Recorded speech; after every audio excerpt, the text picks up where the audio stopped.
High people. So இந்த வீடியோவில் நம்ம பார்க்க போகிறது பிரிண்ட் மீடியா கம்பெனிஸ் அப்படின்றத நம்ம பார்க்க போகிறோம். ஸோ பிரிண்ட் மீடியா அப்படின்றது பார்த்தீங்கன்னா நியூஸ் பேப்பர்ஸ், மேகசீன்ஸ் இந்த ப்ராடக்ட்ஸ் வந்து ப்ரொடியூஸ் பண்ணுற கம்பெனிஸ். ஸோ இதில் டாப் கம்பெனிஸ் அப்படின்னு பார்த்தீங்கன்னா இந்த கம்பெனிஸை பற்றி தான் நம்ம டிஸ்கஸ் பண்ண போகிறோம். DB corp, Jagran Prakashan, okay, Sandesh, Hindustan media, HT media, okay, அப்படின்ற கம்பெனிஸ் தான் நம்ம பார்க்க போகிறோம். இது தவிர்த்து வந்து பார்த்தீங்கன்னா இன்னும் 2 கம்பெனிஸ் இருக்குது. சிட்டிசன் இன்ஃபோலைன் அண்ட் மத்திய பிரதேஷ் அப்படின்னு சொல்லிட்டு இன்னொரு கம்பெனி இருக்குது. ஸோ இந்த 2 கம்பெனியும் பார்த்தீங்கன்னா ரொம்ப ஸ்மால் கேப்பாக இருக்குது. அதனால் இந்த கம்பெனிஸ் ரெண்டுத்தையும் அவாய்ட் பண்ணிடலாம். ஸோ இந்த டாப் 5, ஓகே, இந்த கம்பெனிஸை மட்டும் நம்ம செக் பண்ணி அனலைஸ் பண்ணலாம். ஸோ பிரிண்ட் மீடியா அப்படின்றது நியூஸ் பேப்பர்ஸ். ஸோ நியூஸ் பேப்பரில் பார்த்தீங்கன்னா எல்லா கம்பெனியும் லிஸ்ட் ஆகலை. ஃபார் எக்ஸாம்பிள் பார்த்தீங்கன்னா தமிழ்நாட்டில் வந்து தினத்தந்தி இருக்குது, அது லிஸ்ட் ஆகலை. தினமலர் அப்படின்றது இருக்குது, லிஸ்ட் ஆகலை. இல்லை வந்து மாலை மலர்னு கூட இருக்குது, அதுவும் லிஸ்ட் ஆகலை.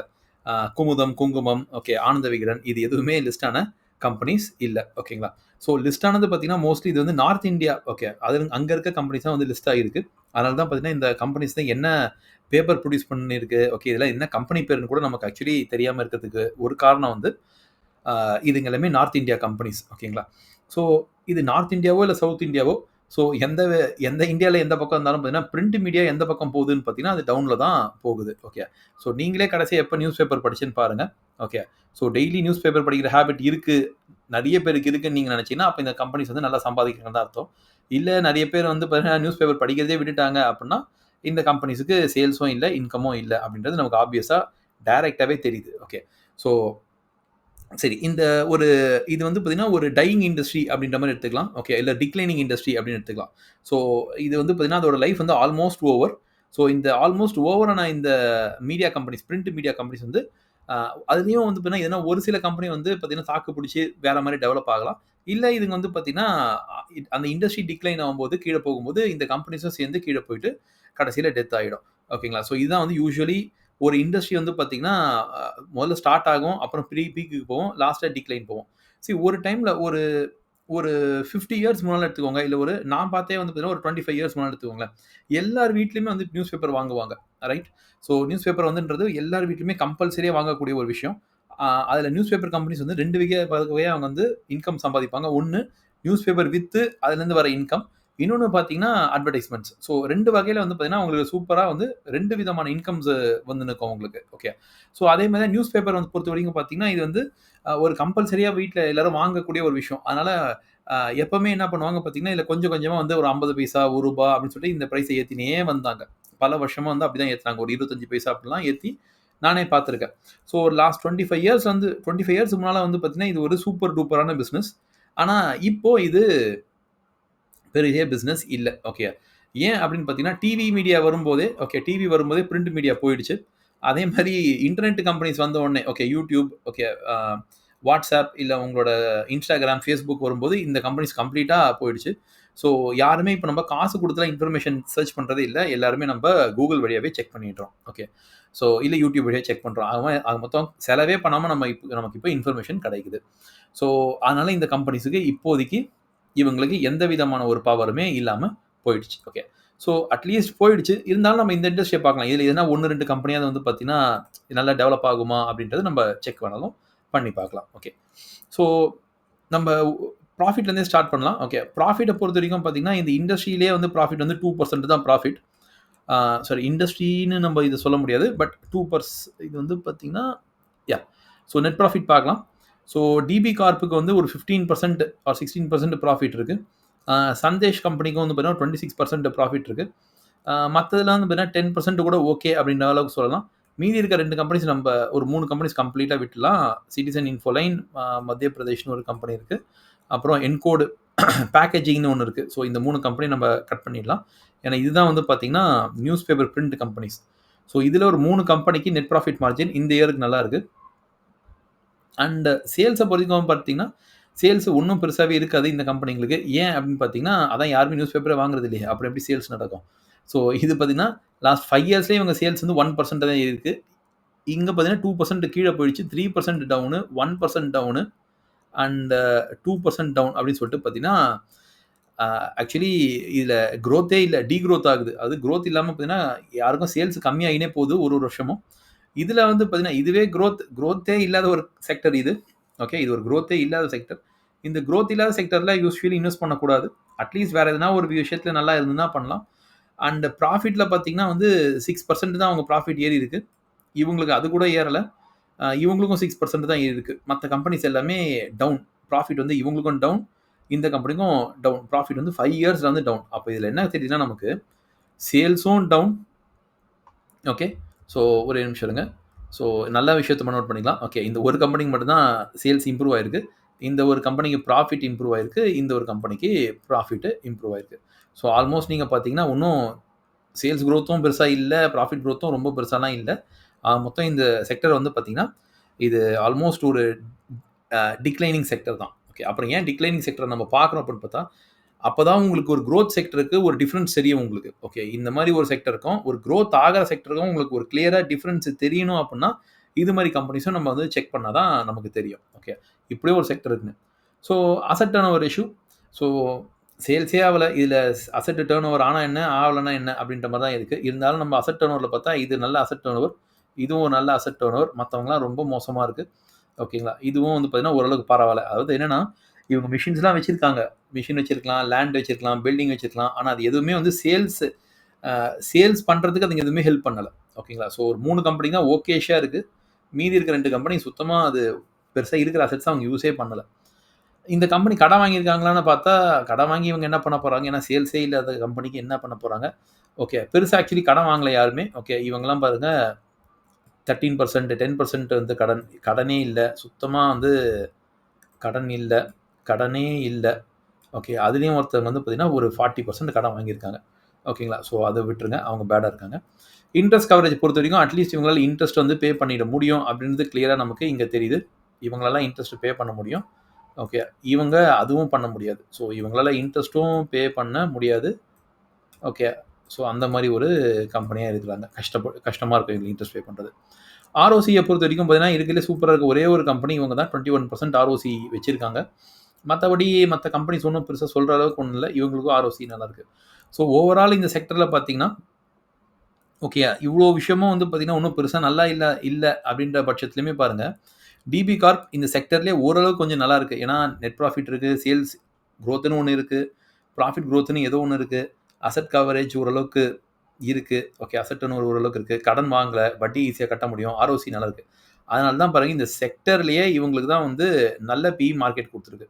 ஓகே. அதாவது இந்த 14 பிஇ தான் நல்ல பிஇ. இப்போ உங்களுக்கு கான்செப்ட் புரியும்னு நெனைக்கிறேன். ஒரு குரோத் ஆவற கம்பெனிக்கு பார்த்தீங்கன்னா, இந்த பிஇ வந்து 30, 40, 70 ஓகே 18லாம் இருக்கும். இப்போ இது குரோத் ஆவாத கம்பெனின்றதால தான் இது 14 பிஇ குடுத்துருக்காங்க மார்க்கெட். இந்த கம்பெனிய கம்பேர் பண்ணும்போது மத்த கம்பெனி இன்னும் மோசமா இருக்கு. கரெக்ட்டா?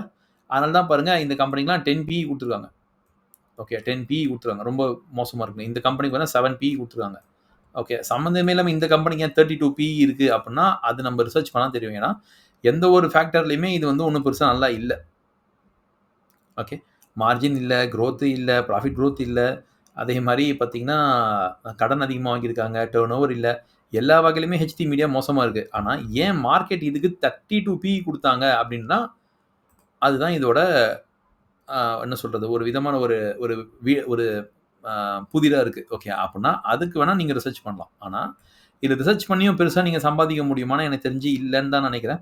ஓகே. ஸோ நீங்க ரிசர்ச் பண்ணி பார்க்கலாம். டைம் அதிகமா இருக்குன்னா, மத்த கம்பெனிலாம் ரிசர்ச் பண்ணி, உருப்படுற கம்பெனிய ரிசர்ச் பண்ணி நீங்க பார்த்து, அ அதுல உங்களுக்கு இன்னும் டைம் இருக்கு அப்புட்ன்னா, எனக்கு பொழுது போல அப்புட்ன்னா, நீங்க வேணா இத ரிசர்ச் பண்ணலாம். மத்தபடி இதுல ரிசர்ச் பண்ணி ஒண்ணும் பெருசா யூஸ் இல்லன்றது தான் என்னோட தாட்டு. ஆனா இருந்தாலும், மார்க்கெட் இவங்களுக்கு வந்து ஒரு பிஇ தராங்க அப்புட்ன்னா, ஓகே. அது ஒரு பெரிய விஷயம் தான். ஓகே. ஸோ மார்க்கெட் வந்து பார்த்தீங்கன்னா, இதுக்கு 32 பிஇ தராங்க அப்புட்ன்னா, அதுக்கு முக்கியமான காரணம் ஏதோ ஒண்ணு இல்லாம சும்மாலாம் தர மாட்டாங்க. அதுவும் லாஸ்ட் 5 இயர்ஸாவே பாருங்க, இதுக்கு வந்து ஒரே பிஇ தான் குடுத்துருக்காங்க. ஓகே. மார்க்கெட் தந்திருக்காங்க. அப்ப ஏதோ ஒண்ணு இருக்கு. ஆனா அது என்னன்னு நமக்கு தெரியல. அது நம்ம செக் பண்ணா தான் தெரியும். ஓகே. செக் பண்ணா தெரியும்.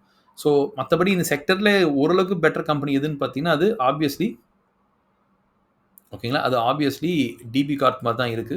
ஏன்னா எல்லா வகையிலுமே அவங்க தான் பெட்டரா இருக்காங்க.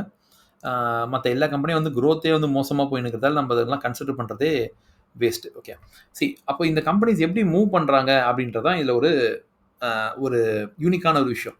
ஸோ பிரிண்ட் மீடியா அப்படின்னா நம்ம இத அப்படியே வந்து பார்த்தீங்கன்னா டோட்டலா அ இது டிக்ளைன்ல இருக்கு. அதனால இது விட்டுலாமா அப்படின்னா இல்ல. ஏன்னா, இந்த பிரிண்ட் மீடியா வந்து பார்த்தீங்கன்னா, இவங்க நெறைய ரிப்போர்ட்டர்ஸ் வச்சிருப்பாங்க. ஓகே. ஸோ இவங்களுக்கு நியூஸ்லாம் வந்து பல வருஷமா கலெக்ட் பண்றது எப்படின்னு தெரியும். ஸோ இவங்க என்ன பண்ணுவாங்க, இந்த ஆனந்த விகடன் பத்தி விகடன் டிவின்னு ஒண்ணு வச்சிருக்காங்க. ஓகே. ஸோ ஆனந்த விகடன் வந்து விகடன் டிவின்னு ஒண்ணு வச்சிருக்காங்க YouTubeல. ஸோ அது வழியா அவங்க சம்பாதிக்க பார்ப்பாங்க. ஸோ அவங்க என்ன பண்றாங்க பாருங்க, விகடன் டிவி என்ன பண்றாங்க, விகடன் என்ன பண்றாங்கன்னா, ஆனந்த விகடன் பப்ளிஷ் பண்றாங்க. அது மாரி பசுமை விகடன், அதுக்கப்புறம் வந்து சுட்டி விகடன், மோட்டார் விகடன், ஓகே. இது மாரி நெறைய விகடன் வந்து பார்த்தீங்கன்னா, மேகசின்ஸ் ரெடி பண்றாங்க. ஸோ அவங்களோட மெயின் மேகசின் வந்து ஆனந்த விகடன். அத தவிர்த்து ஒரு 10 வந்து ஸ்பெஷல் மேகசின்ஸ் வச்சிருக்காங்க. ஓகே. அதுங்களோட பிரைஸ் அதிகமா தான் இருக்கும். ஸோ அப்படியும் அவங்க சம்பாதிக்கிறாங்க. ஸோ இந்த நியூஸ என்ன பண்ணுவாங்க, அப்படியே அத வந்து பார்த்தீங்கன்னா, வேற ஃபார்மேட்ல அவங்க YouTubeல சேனல் ஆரம்பிச்சு அதுல போடுறாங்க. ஸோ அதுலேருந்து பார்த்தீங்கன்னா, உங்களுக்கு திருப்பி ஒரு இன்கம் வரும். இது தவிர்த்து அப்போ வந்து பார்த்தீங்கன்னா, ஒரு ஆனந்த விகடன் விழா அப்படின்னு சொல்லிட்டுலாம் ஒண்ணு நடத்துவாங்க. ஸோ அது மாரியும் நடத்தலாம். இல்ல இந்த கம்பெனிஸ்க்கு வந்து விழா நடத்துறதுல ரொம்ப ஈஸியா இருக்கிறதால, இந்த மாரியான விழாங்க நடத்துறதே வந்து பார்த்தீங்கன்னா, ஒரு ஒரு டிவிஷனா இவங்க எடுத்துப்பாங்க. ஓகே. ஸோ இவங்களால வந்து பார்த்தீங்கன்னா, ஒரு ஆனந்த விகடன் எடுத்துக்கோங்க. ஆனந்த விகடன் விழா, ஓகே, ஆண்டு விழா அப்படின்னு நடத்துறாங்கன்னா, அதெல்லாம் நடத்தியே அவங்களுக்கு வந்து ஒரு எக்ஸ்பீரியன்ஸ் வந்துருச்சுன்னா, அதையே வந்து ஒரு தனி பிசினஸா ஸ்டார்ட் பண்ணிருவாங்க. ஓகேங்களா? ஸோ அதுவும் அவங்க பண்ணலாம். இல்லன்னா வந்து பார்த்தீங்கன்னா வந்து, ஆ ஆ அவங்களோட வெப்சைட் வழியா அவங்க சேல்ஸ் பண்ணலாம். ஓகே. இல்லன்னா வந்து பாருங்க, இப்போ வந்து ஆனந்த விகடன் கிட்ட நெறைய புக்ஸ் இருக்கும். ஓகே. அவங்களோட ஓன் பப்ளிகேஷன்ல நெறைய புக்ஸ் அவங்க வச்சிருப்பாங்க. Own books. ஓகே. கதை புக்ஸ்ன்னு இருக்கும். அந்த கதை புக்ஸ் எல்லாம் ஆடியோ ஃபார்மேட்ல வச்சு அந்த வழியா அவங்க சேல்ஸ் பண்றாங்க. ஸோ இது டிக்ளைனிங் செக்டரா இருக்கிறதால நம்ம வந்து, ஐய்யயோ! இது அவ்வளதான் முடிஞ்சு போச்சு. இது நம்ம இன்வெஸ்ட் பண்ண வேணான்னு நம்ம நினைக்க முடியாது. ஏன்னா, இதுலேருந்து எதனா ஒரு சில கம்பெனி புத்திசாலித்தனமா என்ன பண்ணுவாங்க, இத வந்து ஃபார்மேட்ட மாத்துவாங்க. அப்படி சேல்ஸ் ஃபார்மேட்ட அவங்க மாத்தும்போது பார்த்தீங்கன்னா, உங்களுக்கு ஒரு புது விதமான இன்கம் சோர்ஸுங்க கிடைக்கும். எப்படி ஆனந்த விகடன் பண்றாங்களோ. ஓகே. ஸோ இது மாரி ஆனந்த விகடன் ஒரு நல்ல ஒரு ஒரு ஒரு பிசினஸ் ஸ்ட்ராட்டஜி எடுத்திருக்காங்க. ஓகே. ஸோ இது மாரி மத்த கம்பெனிஸும் எடுத்தாங்கன்னா, இவங்களுக்கும் வந்து பார்த்தீங்கன்னா, இன்கம்ஸ் ஸ்டார்ட் ஆகுது. வேற பிரிண்ட் தான் டெத் ஆயிடுச்சுனாலும், மத்த வகையில அவங்களுக்கு இன்கம் ஸ்டார்ட் ஆச்சுன்னா, இந்த பி மல்டிபிள் ஏற ஆரம்பிக்கும். ஓகே. அதே மாரி எர்னிங்ஸ் ஏற ஆரம்பிக்கும். அப்படி ஏறுச்சுன்னா இந்த ஷேர் பிரைஸ் ஏறும். ஓகே. ஆனா, இந்த கம்பெனிகள பத்தி நமக்கு எதுவுமே தெரியாம நம்ம எதுவுமே பண்ண முடியாது. For example Ananda Vikatan list ஆகிட்டு இருக்கு. அப்பன்னா நம்ம இதில ட்ரை பண்ணியிருக்கலாம். ஓகே. ஆனா ஆனந்த விகடன் லிஸ்ட் ஆகல. அப்ப நம்ப அத பத்தி எதுவும் பண்ண முடியாது. ஸோ இதுதான் வந்து நம்ம வந்து கேட்டலிஸ்ட் அப்படின்னு சொல்றாங்க. ஓகேங்களா? இதான் வந்து கேட்டலிஸ்ட் அப்படி சொல்றாங்க. கேட்டலிஸ்ட்னா, ஏதாவது ஒரு சேஞ்ச் அந்த கம்பெனி பண்ணி அவங்களுக்கு இன்கம் சோர்ஸ மாத்துனாங்கன்னா, அது பேர் கேட்டலிஸ்ட். ஓகே. ஸோ அது மாரி வரணும். அது மாரி வரலன்னா தான் கஷ்டம். ஓகே. ஸோ இந்த இண்டஸ்ட்ரிய பொறுத்தவரைக்கும் எப்படி இருக்குன்னு பார்க்கலாம். நெக்ஸ்ட் 5 இயர்ஸ்லயே வந்து பார்த்தீங்கன்னா, இந்த 2-3% ஸ்பீட்ல தான் ஒர்க் ஆகுமாம். அதாவது இந்தியன் எக்கானமி 8% ஸ்பீட்ல போயின்னு இருக்கு. இவங்க வந்து 2-3% ஸ்பீட்ல தான் போவாங்களாம். அது மாரி தான் போறாங்களான்னு கேட்டீங்கன்னா, ஆமா. அப்படி தான் போயிருக்காங்க. ஏன்னா, இங்க அது கிளீனா தெரியுது பாருங்க. ஓகே. 2லேருந்து 3% ஸ்பீடு போறதே அதிகம். ஏன்னா, இவங்க வந்து மைனஸ்ல போயின்னு இருக்கிறாங்க. ஸோ, இங்க குடுக்குறதே வந்து ரொம்ப ஆப்டிமிஸ்டிக்கா சொல்லுது. ஓகே. ஸோ, இங்க என்ன குடுத்துருக்கு பாருங்க. Expected to remain flat. Sales வந்து ஃபிளாட்டா தான் இருக்கும். ஏன்னா, அட்வர்டைசிங் எல்லாம் வந்து Google அட்வர்டைசிங், Instagram அட்வர்டைசிங் உள்ள போகுது. சர்க்குலேஷன் வந்து பார்த்தீங்கன்னா, டயர் 2, டயர் 3ல ஃபால் ஆவாம அதுவும் வந்து அப்படியே ஃபிளாட்டா தான் இருக்கு. ஓகே. இதுல பணம் சம்பாதிக்க கூடிய கம்பெனிங்க எதுன்னு பார்த்தீங்கன்னா, லோக்கல் லாங்குவேஜ்ல நியூஸ் பேப்பர் போடுற இந்த மாரியான ஆனந்த விகடன், ஓகே, இவங்கலாம் வந்து கொஞ்சம் தப்பிச்சிடலாம் அப்படின்ற மாரி சொல்றாங்க. பாலிடிக்ஸ் இப்ப எலக்ஷன் இயர் வரும்போது மட்டும் ஆட் கொஞ்சம் பூஸ்ட் ஆகும் நியூஸ் பேப்பர்ல. ஆனா அத நம்பிலாம் ஒரு கம்பெனி இன்வெஸ்ட் பண்ண முடியாது நம்ப. அண்ட் பிரிண்ட் பேப்பர்ல அட்லீஸ்ட் வந்து பிரிண்ட் ஆவற நியூஸ் பேப்பர், மேகசின்ஸ் வந்து பார்த்தீங்கன்னா ஒரு அளவுக்கு நம்பிக்கை தன்மை இருக்கு. ஏன்னா நீங்க ஆன்லைன் உள்ள போனீங்கன்னா எது உண்மை எது பொய்ன்னே தெரியாது. ஸோ அத கம்பேர் பண்ணும்போது அட்லீஸ்ட் இவ்வளோ கிரெடிபிலிட்டி இருக்கு. அதனால தான் இன்னும் நியூஸ் பேப்பர் வாங்கி நெறைய பேர் படிக்கிறாங்க. ஓகே. ஆனா அதனால வந்து பார்த்தீங்கன்னா இன்கம் ஏறுமானா அதெல்லாம் ஏறாது. ஓகே. ஸோ இதுல ரிஸ்க் அதிகம். ஏன்னா வந்து எல்லாருமே டிஜிட்டல் அட்வர்டைஸ்மென்ட் தான் போறாங்க. நியூஸ் பேப்பரோட விலை, ஓகே, அந்த பேப்பரோட விலையே வந்து விலை ஏறுது. சிட்டிலலாம் யாரும் நியூஸ் பேப்பர் படிக்கிறது இல்ல. பெருசா படிக்கிறதே இல்ல. யங் ஆடியன்ஸ் வந்து பார்த்தீங்கன்னா, நியூஸ் பேப்பர்னாலே நெறைய பேருக்கு என்னன்னே தெரியாது. ஓகே. அவங்க வீட்ல யாருனா ஒரு 10 வயசு இல்ல ஒரு 12 வயசுல இருக்க ஒரு ஒரு பசங்க யாருனா இருந்தாங்கன்னா, அவங்க கிட்ட போய் கேளுங்க. அ போஸ்ட் கார்ட்னா என்னன்னு கேளுங்க. ஓகே. போஸ்ட் கார்ட் அப்டின்னா என்னன்னு கேளுங்க. இல்ல ஸ்டாம்ப், ஓகே, போஸ்ட் ஸ்டாம்ப் அப்டின்னு என்னன்னு கேளுங்க. அவங்களுக்குலாம் அதுக்கு மீனிங் கூட தெரியாது. ஓகே. ஸோ ஸோ அந்த மாரியான ஒரு பசங்க தான் இப்போ வந்து அடுத்தது அவங்க அவங்க வந்து அடல்ட் ஆவாங்க. அவங்க தான் மேஜர் கஸ்டமர் ஆவாங்க. அவங்கலாம் நியூஸ் பேப்பரே படிக்க மாட்டாங்க. ஸோ நெக்ஸ்ட் இன்னும் ஒரு 10 வருஷத்துக்குள்ள பார்த்தீங்கன்னா, நியூஸ் பேப்பர்னா என்னன்னே வந்து பார்த்தீங்கன்னா, ஒருத்தன் வந்து எக்ஸ்ப்ளைன் பண்ண வேண்டிய மாரி ஆயிடும். ஓகே. ஸோ அந்த மாரி தான் போயின்னு இருக்கு. ஸோ இதுல கேட்டலிஸ்ட்ன்னு ஒண்ணும் பெருசா இல்ல. கேட்டலிஸ்ட் வந்து பார்த்தீங்கன்னா, ஏதோ ஒரு கம்பெனி பிரிண்ட்லேருந்து டிஜிட்டலுக்கு மூவ் பண்றாங்க அப்டின்னா ஒரு கேட்டலிஸ்ட் இருக்கு.